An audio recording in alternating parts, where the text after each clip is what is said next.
말씀은 욥기 1장 18절부터 22절 말씀입니다. 봉독해 드리겠습니다. 구약 761장입니다. 그가 아직 말하는 동안에 또 한 사람이 와서 아뢰되 주인의 자녀들이 그들의 마다들의 집에서 음식을 먹으며 포도주를 마시는데 거친 들에서 큰 바람이 와서 집 내 모퉁이를 치매 그 청년들 위에 무너짐으로 그들이 죽었나이다. 나만 홀로 피하였으므로 주인께 아뢰어 왔나이다 한지라. 욥이 일어나 겉옷을 찢고 머리털을 밀고 땅에 엎드려 예배하며 이르되 내가 모태에서 알몸으로 나왔사온즉 또한 알몸이 그리로 돌아가올지라. 주신 이도 여호와시오 거두신 이도 여호와시오니 여호와의 이름이 찬송을 받으실지니이다 하고 이 모든 일에 욥이 범죄하지 아니하고 하나님을 향하여 원망하지 아니하니라. 아멘. 말씀을 선포하듯 잘 읽어주셔서 감사드립니다. 오늘 말씀 제목은 좀 이렇게 여러분이 보시면은 박살났을 때 할 일, 우리가 할 일이 무엇인가를 오늘 욥기 1장 본문 통해서 같이 생각해 보면 좋겠습니다. 우리 중에는 지금 20대 연령층도 계시는데 20대 연령층은 제 경험으로 보면 인생의 박살나는 순간을 경험해 보는 것이 아직은 없을 수도 있어요. 근데 이제 중년 이상이 되신 분들은 다 이제 지나온 세월을 돌이켜 볼 때 내 인생에서 몇 차례 좀 박살난 순간들이 있었던 것이 대부분 많이 갖고 계실 거라고 생각이 됩니다. 그런 점에서 욥기 말씀으로 오늘 함께 말씀을 나누고자 합니다. 킨츠기 기법이라는 게 있어요. 우리 사진 한번 보실까요? 도자기인데요. 저 도자기가 원형이 저런 모양이었을까요? 그게 아니었고 원형은 저렇지 않은데 박살났어요. 박살났는데 그 하나하나 조각을 밀가루 풀이나 오칠로 일일이 다 하고 그 금과 금 사이를 금가루와 은가루를 다 묻혀서 장식해서 새로운 그릇으로 다시 재탄생시킨 겁니다. 저거를 킨츠기 기법이라고 하는데 일본에서 유래된 기법이에요. 그릇이 박살나면 우리는 어떻습니까? 보통 아무런 갈등 없이 쓰레기 봉투에 버리죠. 근데 박살난 그릇을 저런 수리기법으로 재탄생시키면 오히려 더 이렇게 뭐랄까 요즘 말로 갬성이라고도 하고 더 깨지기 전의 상태보다 훨씬 더 품격 있는 작품이 되기도 해요. 근데 말씀드리고 싶은 게 뭐냐면 우리 인생도 그럴 수 있다는 거예요. 박살났어도 오히려 그 전보다 더 뛰어난 품격 있는 인생으로 재탄생할 수 있다는 것을 지금 선포하면서 말씀을 시작하는 겁니다. 박살이라는 말은 어감도 그렇고 뜻도 그렇고 그야말로 산산조각난 상태를 말하는데 혹시 뭐 내 인생에 그 정도까지의 순간이 있었나 하고 잘 생각이 안 나시는 분들은 또 이런 순간은 많이 있었어요. 박살까지는 아니어도 깨지거나 금이 가는 뭔가 잘 나가다가 좀 이렇게 두동강이 나거나 아니면 금이 쫙 가버리거나 도자기처럼 그런 순간이 우리 인생에도 분명히 있었을 거란 말이죠. 그랬을 때 우리가 그 순간을 어떻게 감당하면서 이겨낼 수 있는가 오늘 말씀을 통해서 우리가 살펴보면 좋겠습니다. 우리가 그런 순간에 절망하지 않고 잘 이겨내는 방법 오늘 말씀 속에는 그대로 한 4가지가 딱 나와 있는데 욥의 행동을 통해서 그 4가지를 하나하나 우리가 나눠보고자 하는 거예요. 그 첫 번째 우리가 해야 될 반응은 회개입니다. 회개. 20절에 보면 굉장히 격한 행동인데요. 사실 욥이 일어나 겉옷을 찢고 머리털을 밀고 라는 부분이 있죠. 오늘날에 만약에 길거리에서 이러는 사람이 있으면 영락없이 미친 사람처럼 취급을 당하죠. 막 겉옷을 찢고 머리털을 막 이렇게 뽑았고 그런 사람이 보인다면 굉장히 정신 나간 사람처럼 보이는 행동인데 우리가 구약 성경 다 통독하신 분들 혹시 떠올리신 분들 계시겠지만 이런 동작이 구약 시대에는 회개하는 그런 행동이었어요. 내가 하나님 앞에 어떤 죄가 떠올려졌을 때 그거를 애통해하고 슬퍼하면서 하는 동작, 회개하는 동작이 그렇게 옷을 찢고 머리털을 밀고 하는 그런 동작이 역대 왕들의 행동 속에도 많이 나오는 그런 행동이었죠.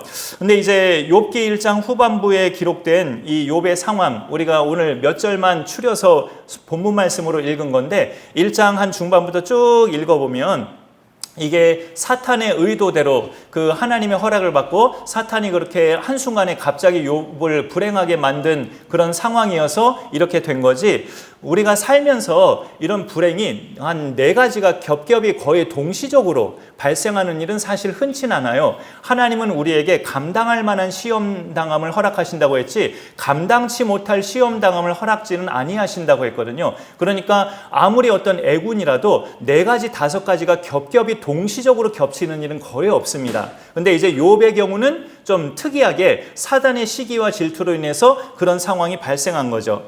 어느 날 욥의 자녀들이 10남매인데 욥의 맏아들 집에 모여서 음식을 먹고 있는데 스밧 사람들이 쳐들어와서 욥의 그 모든 소들과 나귀들을 다 빼앗아가고 종들도 다 죽였는데 살아남은 종만 욥한테 와서 그 사실을 보고하고 있는 거예요. 근데 그 종의 보고가 끝나기 전에 또 다른 종이 또 와서 다른 보고를 합니다. 갑자기 하나님이 하늘에서 불을 내리셔서 당신의 양들과 종들을 다 살라버렸나이다. 나만 간신히 살아서 당신께 보고하러 왔나이다. 이렇게 욥에게 말하는데, 2번째 종의 말이 끝나기도 전에 3번째 종이 또 와서 갈대아 사람들이 갑자기 쳐들어와서는 당신의 낙타들을 다 빼앗아 달아났고 종들도 다 죽였나이다. 나만 살아남아서 당신께 보고하러 왔나이다. 이렇게 3번째 종도 똑같은 멘트예요. 그 3번째 종의 말이 또 끝나기도 전에 4번째 종이 또 와서, 이게 아마 제일 슬픈 소식일 거예요. 당신의 자녀들이 맏아들 집에 모여서 음식을 먹고 있는데 갑자기 거센 바람이 불어서 그 집 4 모퉁이를 다 쳐서 그 집이 폭삭 가라앉아서 당신의 10남매가 그 자리에서 즉사했습니다. 이렇게 차례대로 4명의 종들이 욥에게 소식을 전하는 거예요. 그 비극적인 소식을 차례대로 욥이 듣고 나서 욥이 가진 행동이 뭐였느냐? 20절에 있는 겉옷을 찢고 머리털을 밀었다는 이 회개의 반응을 한 겁니다. 이 정도의 소식이 들려지면 저 같으면 단 몇 초라도 하나님을 극심하게 원망했다가 그 다음에 이제 회개를 하든 뭐를 하든 했을 것 같은데, 욥은 하나님을 원망했다는 기록이 없고 그 소식을 접했을 때 우선 당장 그가 취한 행동이 회개였다는 거예요. 우리가 나한테 나쁜 결과가 주어졌을 때 하나님 믿는 사람들의 습관이기도 한데, 내가 하나님한테 무슨 잘못을 했지? 이런 걸 생각해요. 나한테 어떤 애군이 닥쳤거나 나쁜 결과가 주었을 때 내가 하나님한테 뭘 잘못했지? 이런 생각을 하는 습관이 있어요. 근데 무조건 그런 생각을 갖는 것은 섣부른 판단일 수 있습니다. 그럴 때도 있지만 안 그럴 때도 있거든요. 내가 아무런 잘못을 안 했는데도 그런 어려운 일이 생길 때도 많이 있거든요. 근데 처음에는 나쁜 결과였지만 하루하루 시간이 지날수록 나한테 유익함으로 바뀌는 것들도 많거든요. 그런데 처음에는 그런 생각이 들 수가 없죠. 나쁜 결과가 임했으니까. 처음에는 깨지고 금이 가는 결과를 맞이했던 순간에는 내가 우선적으로 해야 할 일은 회개라는 것을 그 욥의 모습을 통해서 우리가 배울 수 있습니다. 깨진 결과가 설령 내가 잘못해서 깨진 게 아닐지라도 하나님을 믿는 사람은 자기 인생의 어떤 깨지는 체험을 할 때 죄를 떠올릴 수 있거든요. 하나님 믿는 사람은 그 관련된 죄가 아니라 다른 죄들, 전혀 관련 없는 다른 죄들이 생각나서 그때 회개가 나올 수 있거든요. 내가 놓쳐서 회개 못한 것을 내가 어려운 일이 닥칠 때, 내 인생이 깨져버렸을 때, 그때 어느 순간에 내가 지었던 죄가 떠올려지면서 그 순간에 내가 회개하는 일이 생길 수 있거든요. 그러니까 지금 생긴 어려운 일은 전혀 내 잘못과 하등의 상관이 없지만 그런 일이 터졌을 때 하나님 믿는 사람들의 유리한 점은 옛날에 지었던 그런 죄들이 또 떠올려지면서 그 순간에 회개하는 그런 하나님의 시간을 가질 수 있다라는 거죠. 신앙생활 잘 해왔어도 우리는 여전히 죄인임을 또 새삼 깨닫는 순간이 될 수 있어요. 그러면서 회개가 진솔하게 나올 수 있습니다. 욥은 우리가 1장을 곰곰이 읽어보면 자기 딴에는 하나님 앞에 의롭게 살았다고 자부했을 수도 있어요. 나는 내가 뭐 자랑은 아니더라도 나는 하나님 앞에 부끄럽지 않게 믿음 지키면서 의롭게 경건하게 나는 이제까지 살아왔어 하면서 자부할 수 있다는 거죠. 욥이 어떤 사람인지 소개하는 대목이 성경책으로 봐야 되는데 1장 1절에 우스 땅의 욥이라 불리는 사람이 있었는데 그 사람은 온전하고 정직하여 하나님을 경외하며 악에서 떠난 자들아. 우스 땅이면은 이스라엘 땅과도 상관없는 저 이방인의 땅이에요. 근데 어찌하다가 하나님을 알게 돼서 누구보다 하나님을 잘 경외하는, 신약 성경으로 말하자면 사도행전의 고넬료 같은 그런 사람이었어요. 근데 그런 사람이 이제 4절에 보면 1장 4절에 그의 아들들이 각자 자기 생일에 자기 집에서 잔치를 베푸는데 뭐 한 일주일 동안 잔치를 해요. 부잣집이니까 굉장하게 잔치를 했겠죠. 잔치를 다 마치면 5절 하반절에 보니까 욥이 아버지가 그들의 명수대로 번제를 드렸다. 하나님 앞에 제사를 드렸다는 거죠. 왜 그런 예배를 드렸느냐? 혹시 잔치 기간 동안 내 아들들이 어떤 술에 지나치게 취했다든가 아니면 뭐 나쁜 짓을 했다든가 술 기운에 이런 짓을 했을지 몰라서 하나님을 욕되게 하지 않았을까 하는 회개의 제물을 하나님 앞에 그 잔치가 끝날 때마다 그 아버지가 자식들 오게 해서 하나님 앞에 번제 드려 하면서 이렇게 행했다는 거죠. 5절 제일 끝에 보면 욥의 행위가 항상 이러하였더라라고 말씀하고 있어요. 그런 욥이었기 때문에 자기 자신이 자기를 생각할 때 나는 이제까지 하나님 앞에 부끄럽지 않게 경건하고 믿음 지키면서 잘 살아왔어, 이렇게 자부할 수 있는 거죠. 근데 한순간에 이런 재앙이 닥쳤을 때 욥은 하나님을 원망한 게 아니라 회개를 했단 말이죠. 나에게 또 다른 죄가 있었구나. 나의 어떤 교만이라는 죄가 있었구나. 나는 이렇게 하나님 앞에서 잘 살고 있다. 교만이라는 그런 죄가 내 마음속에 깔려 있었구나 하면서 그러한 죄도 회개했을 것이고, 자기의 의로움을 많이 이렇게 뭔가 은연중에 자부하게 여겼던 그런 것들을 하나님 앞에 또 회개했을 수 있었다는 거죠. 의롭기는커녕 지금의 내 모습을 보면 내 재산도 하나 제대로 못 지키고 자식들 사고 당할 때 그 자리에 없어서 그 자식들 한 명조차도 못 살린 이런 무능한 아버지구나 하면서 자신을 하나님 앞에 또 고백하고 회개하는 그런 반응을 보였다는 거죠. 회개가 회복의 시작입니다. 내 인생의 회복의 시작은 회개에서부터 이루어집니다.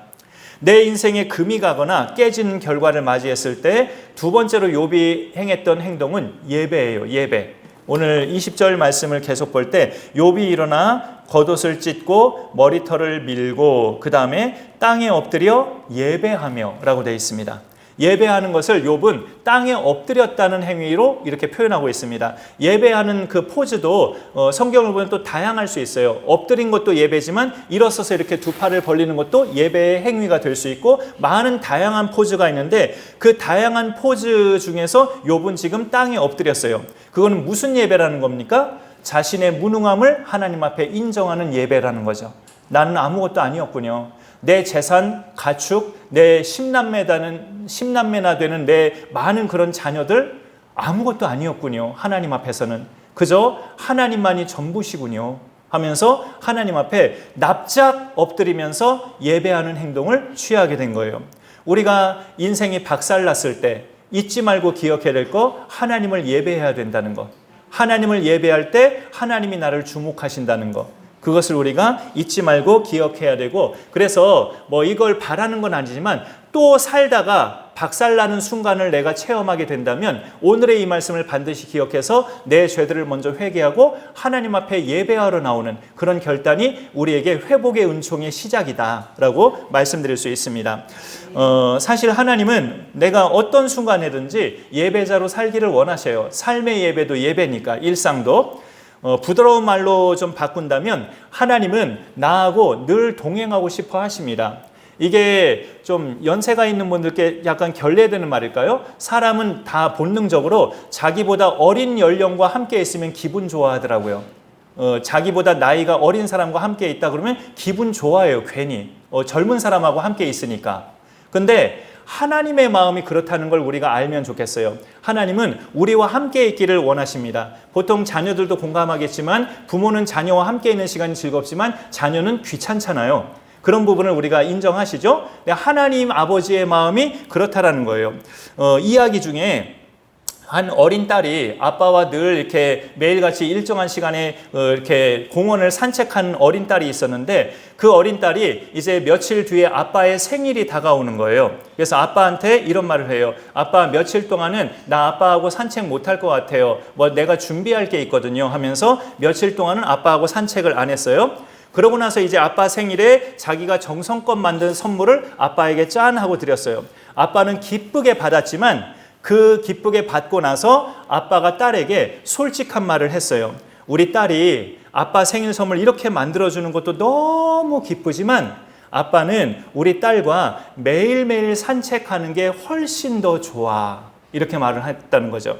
이게 하나님의 마음이에요. 하나님이 뭘 받으시는 것보다 우리와 늘 함께 하시는 것을 가장 기뻐하신다는 거죠. 자녀나 부모, 배우자를 우리가 사랑할 때 제일 중요한 거는 어려운 일인데 시간을 함께 하는 겁니다. 내 몸이 그들과 시간을 함께 하는 거예요. 자녀나 부모, 배우자를 내가 사랑한다. 그 사랑의 증거가 뭐냐? 내 몸이 그들과 시간을 함께 보내는 겁니다. 어려운 일일 수도 있어요.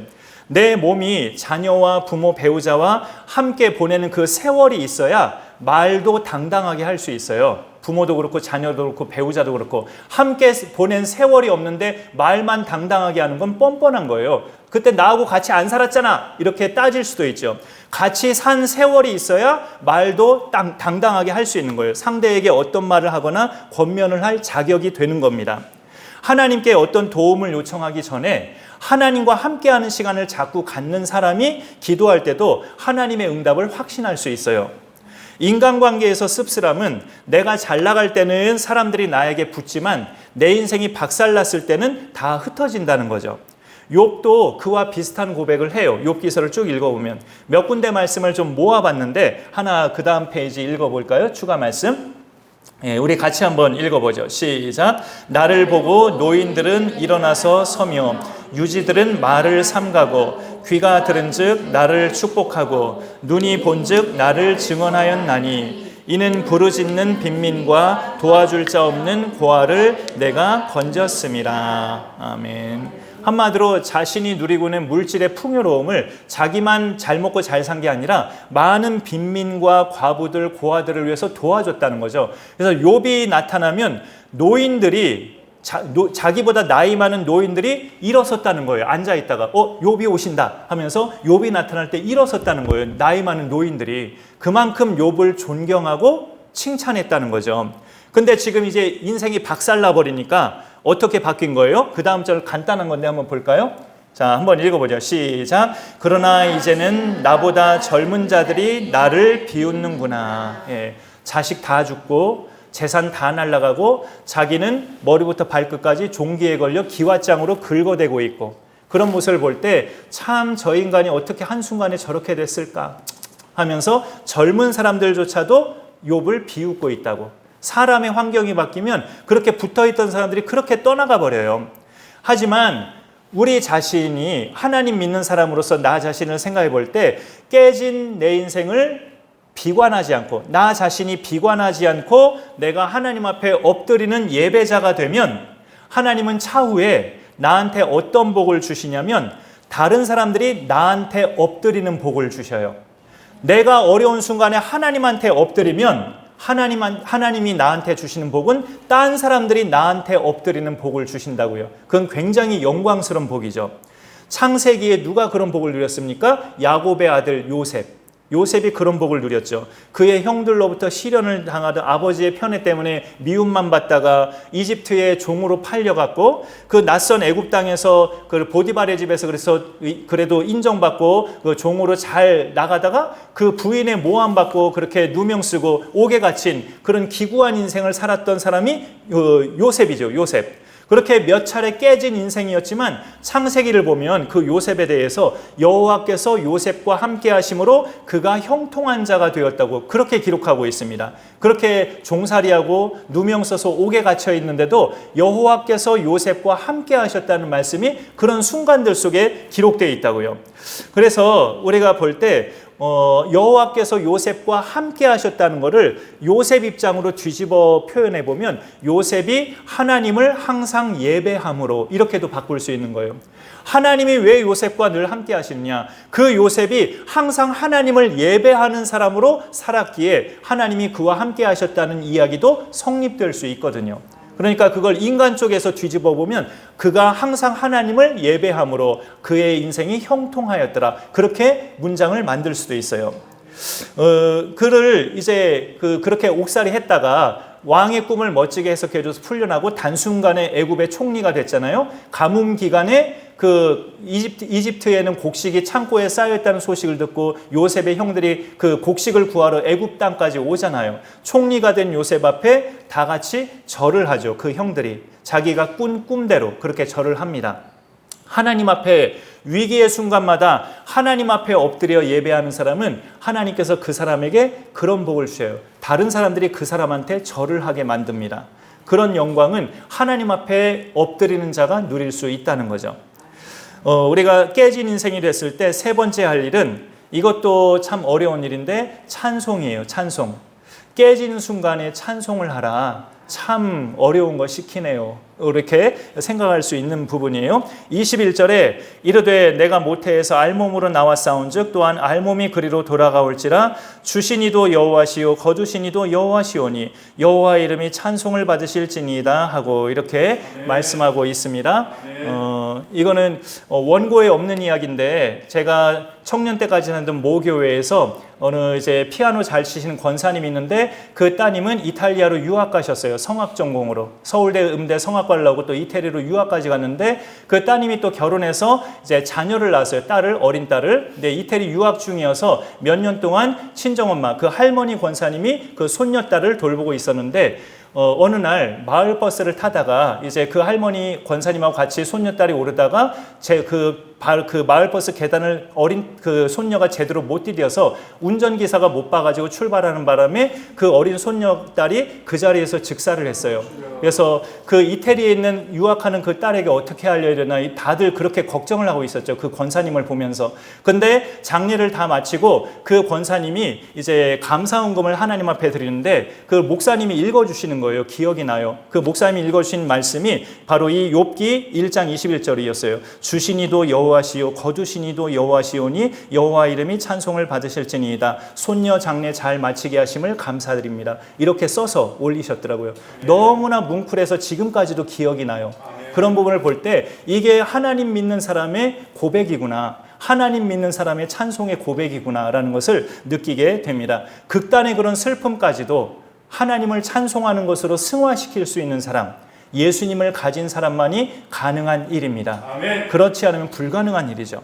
이런 부분을 우리가 볼 때 욥이 깨진 인생이 됐을 때 세 번째로 반응했던 것이 하나님을 찬송하는 거였어요.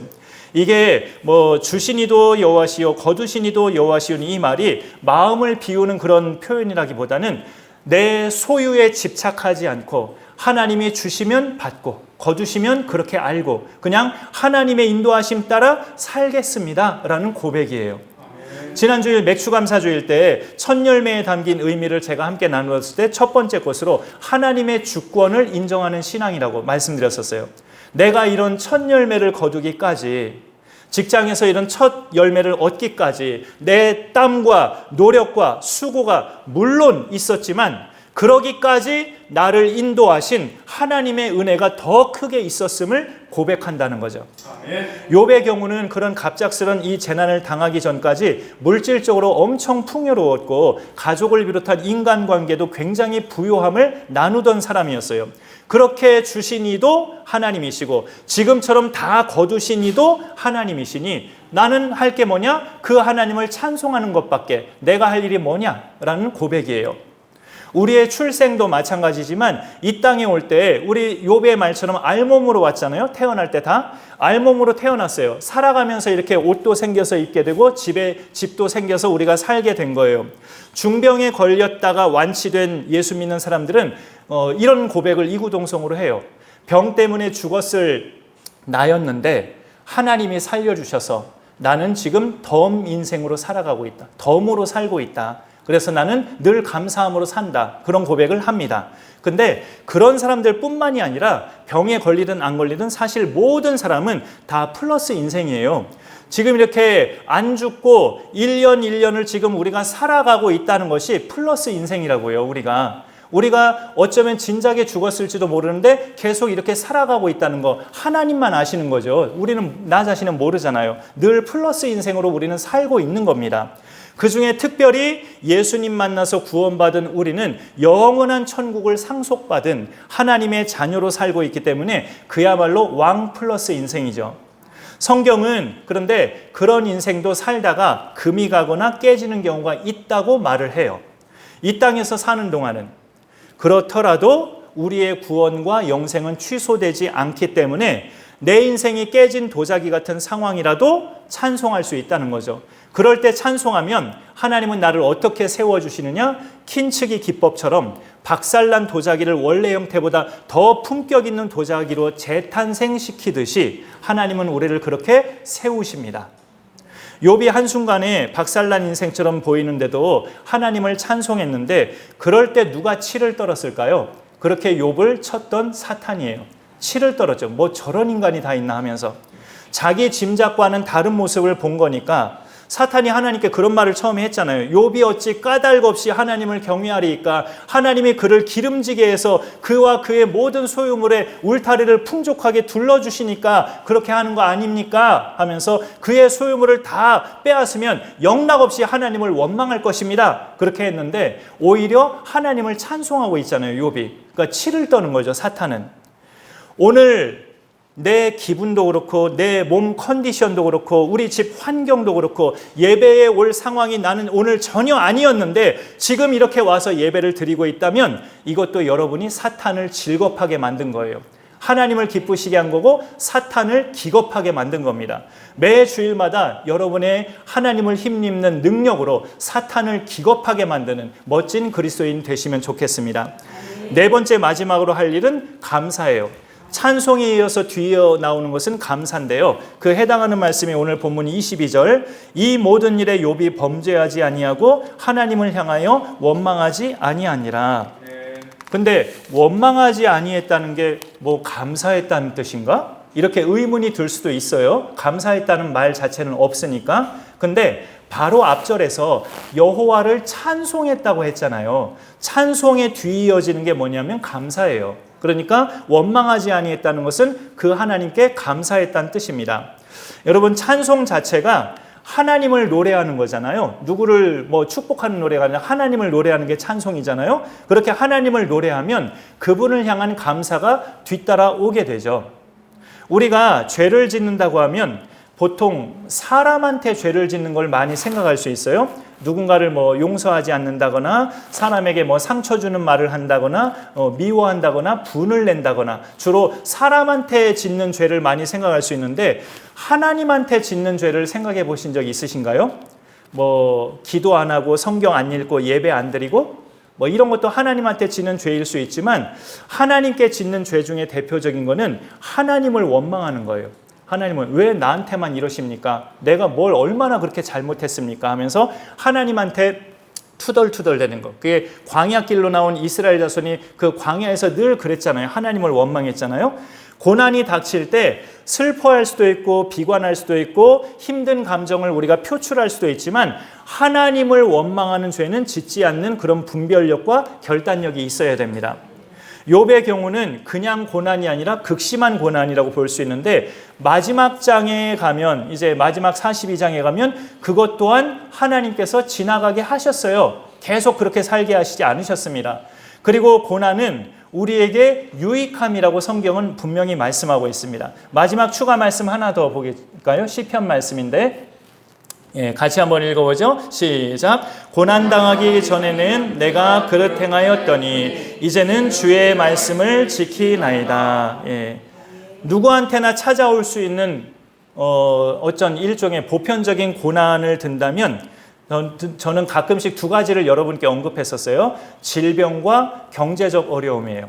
누구에게나 보편적으로 이렇게 겪을 수 있을 보편적인 고난 두 가지를 든다면 육체적 질병과 경제적 어려움. 이건 누구한테나 올 수 있는 거잖아요. 근데 거기에다 또 추가한다면 인간관계에서 받는 상처들, 이런 것들이 또 고난이라면 고난이죠. 그리고 또 이제까지 내가 정말 성심성의껏 내 금자탑이라고 자랑할 만한 것이 와르르 다 무너지는 거. 사업장이 부도났다든가 그런 것들이 또 고난이면 고난이죠. 일생 동안 누구나 겪을 수 있는 고난이라면 고난인데 시간이 지나다 보면 그 고난이 나에게 유익함으로 작용되는 것들이 대부분입니다. 예를 들면 내가 더 겸손해지는 거죠. 내 믿음이, 하나님을 붙잡는 믿음이 더 단단해지는 거죠. 신약 성경으로 넘어가 보면 우리한테 해당하는 찐 고난, 정말로 찐 고난은 예수님 믿는 것 때문에 겪는 어려움들, 그게 있다면 그게 찐 고난이에요. 사실 우리나라는 신앙 때문에 박해받거나 감옥에 가는 그런 사회는 아니잖아요. 그런 것이 우리에게 또 감사의 요소가 될 수 있어야 합니다. 그런 점에서 우리가 예수님의 제자들이나 초대교회 시절의 그리스도인들 같은 그런 극심한 고난을 당하는 건 아니에요.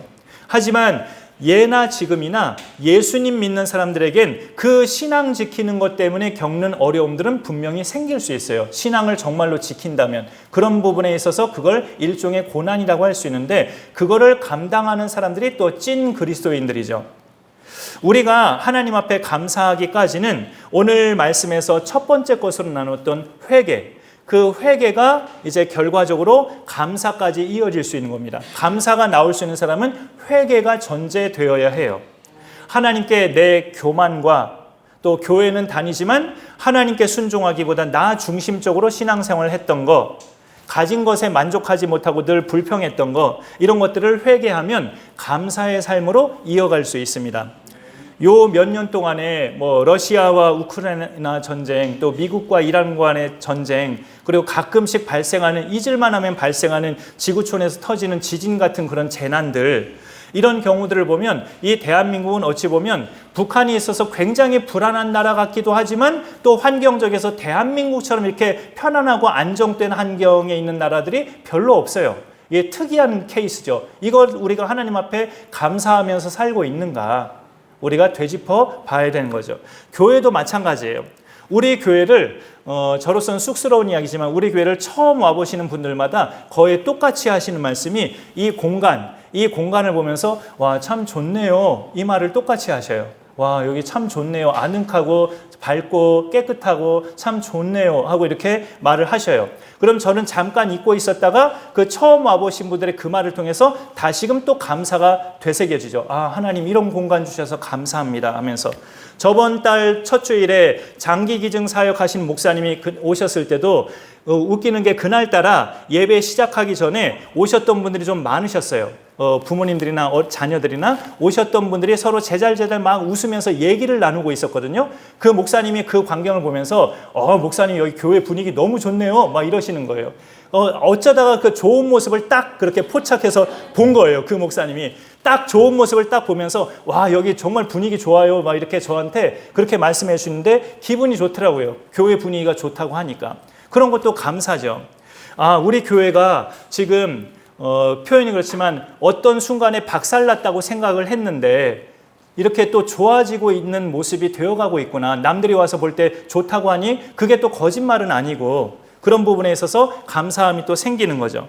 내 인생에 어떤 금이 가거나 깨지거나 박살났을 때 우리가 드러내야 할 것들, 회개와 예배와 찬송과 감사, 욥이 행했던 그런 행위들 우리 가운데 잘 기억되어서 혹시 살다가 인생에 금이 가는 순간을 경험하시거든 그런 표현들이 우리 가운데 나올 수 있기를 간절히 축복합니다. 오늘 말씀을 마음속에 담고 우리 찬양 부르면서 봉헌하겠습니다. 주 예수 나의 산 소망 같이 한번 부르고요.